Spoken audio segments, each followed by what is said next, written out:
I am the president of Syria. This morning, the air in Damascus feels heavier, though nothing has changed in the room itself.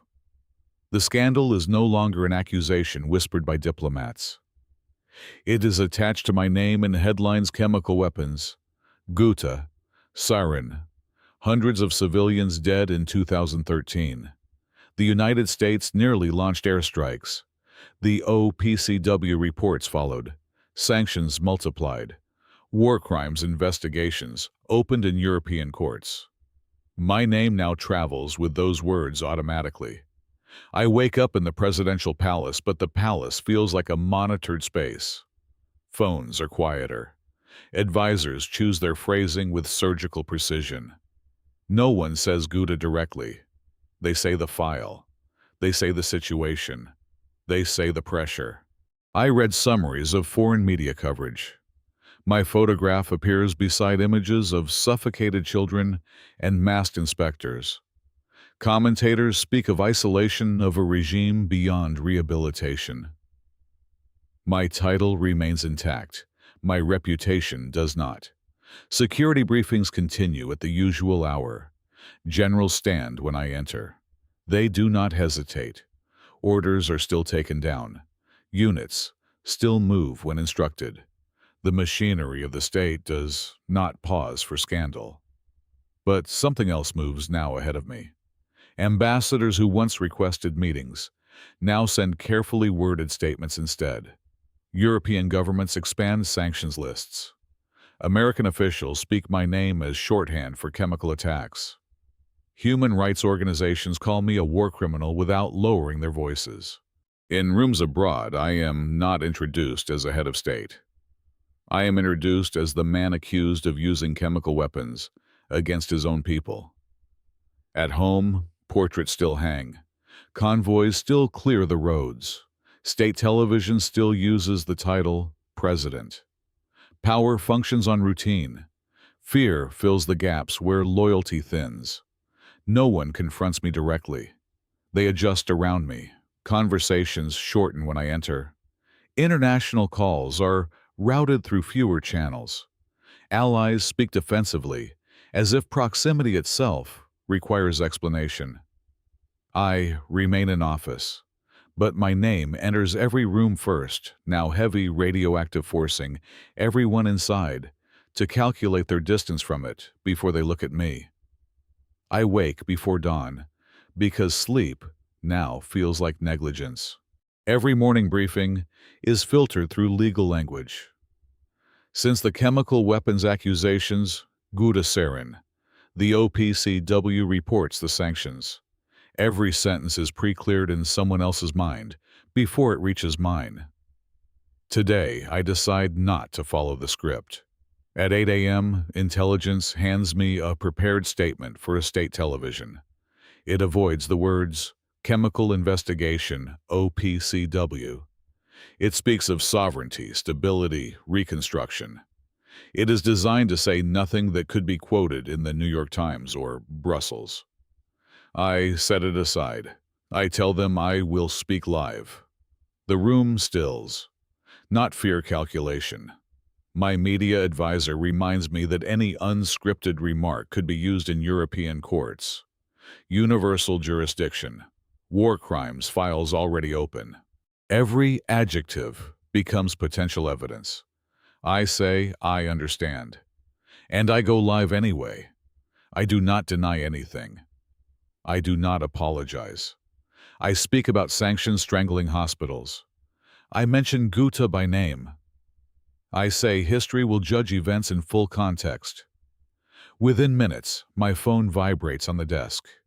Foreign Ministry. Then Moscow. Then an internal legal advisor asking for clarification on full context.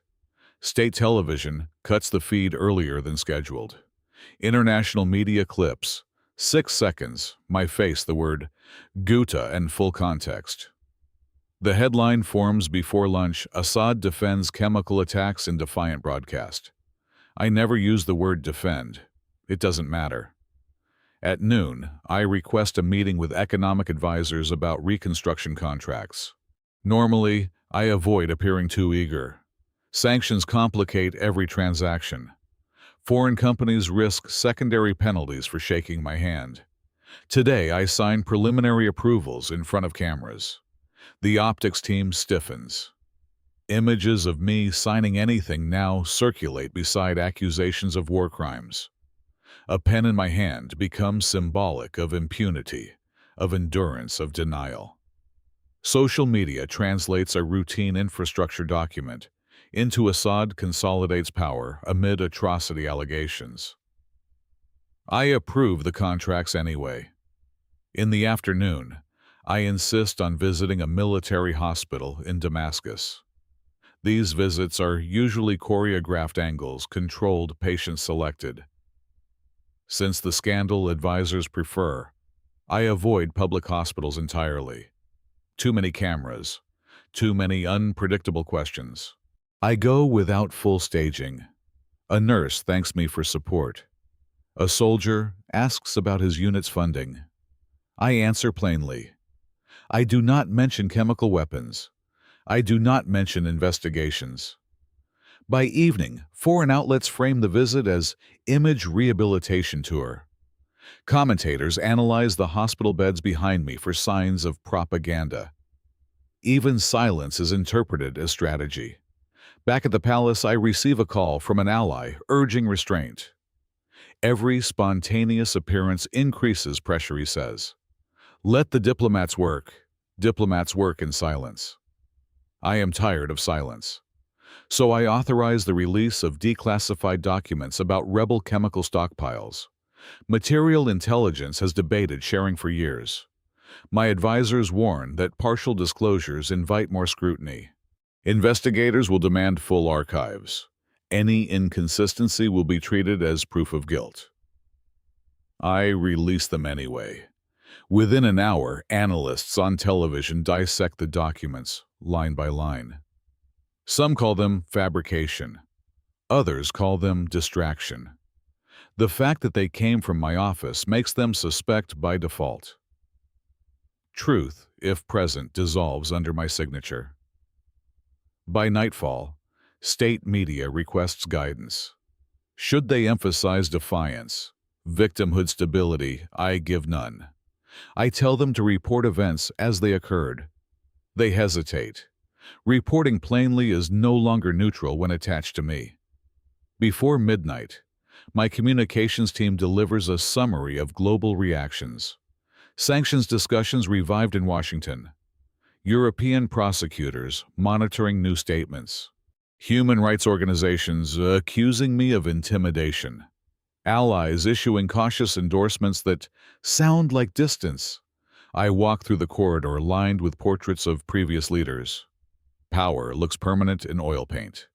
Mine feels rented. Every action today, speaking live, visiting a hospital, signing contracts, releasing documents, would have been routine before the scandal. Now each one detonates in slow motion. I understand something clearly tonight. I am still president. Convoys still move. Guards still salute. Orders still execute. But language no longer belongs to me. The moment words leave my mouth, they mutate. The moment I appear in public, motives are assigned. The moment I attempt transparency, it is framed as manipulation. I used my authority today more openly than advised. Not to repair my image. To measure how much of it remains under my control. The answer is less than yesterday. It is past midnight when the palace finally quiets. The corridor's empty, but the surveillance does not. I sit alone at a long desk designed for signatures, decrees, declarations of permanence. Tonight, it holds printed headlines. My face beside the word chemical. My name beside war crimes. Ghouta refuses to age. Sarin does not fade with time. The cost is not shouted at me. It is embedded. Every call routed through layers. Every visitor screened twice. Every sentence weighed for courtrooms I will never enter voluntarily. I am president of Syria, yet I speak like a defendant, who has not been formally charged. Fame used to mean visibility. Now it means constant translation. I clear my throat in a speech. Analysts call it hesitation. I visit a hospital. It becomes image management. I release documents. It becomes obstruction. Even silence is interpreted as strategy. There is no neutral movement left. Power still answers me. Gates open. Aircraft wait. Files arrive on command. But the power is procedural, mechanical. It does not protect my name from entering rooms ahead of me already decided. I feel influence thinning at the edges. Not authority, I can still issue orders. Influence. The ability to shape meaning. That is migrated elsewhere to investigators, to foreign ministries, to editorial boards that will never step inside this building. My identity lags behind the headlines. I am still addressed as Mr. President. But internationally, I am an allegation. I think about tomorrow. Tomorrow, I will wake without this office pressing against my chest. I will step back into anonymity. No convoys, no briefings, no legal phrasing before breakfast. It is easy to borrow a life fortified by guards and ceremony. It is harder to borrow the weight that comes with it. For one day, I inhabited a name that alters, markets, triggers, sanctions, reopens investigations with a single unscripted phrase. Tomorrow, I leave. He does not. His reputation is no longer an event from 2013. It is an atmosphere, permanent, inhaled before any policy, any speech, any attempt at reconstruction. Power looks solid from the outside. Inside, it feels conditional, negotiated daily, dependent on allies who calculate cost, on institutions that fear association, on silence that must be maintained to avoid escalation. I stand and look at the darkened city beyond the palace walls. The lights are ordinary.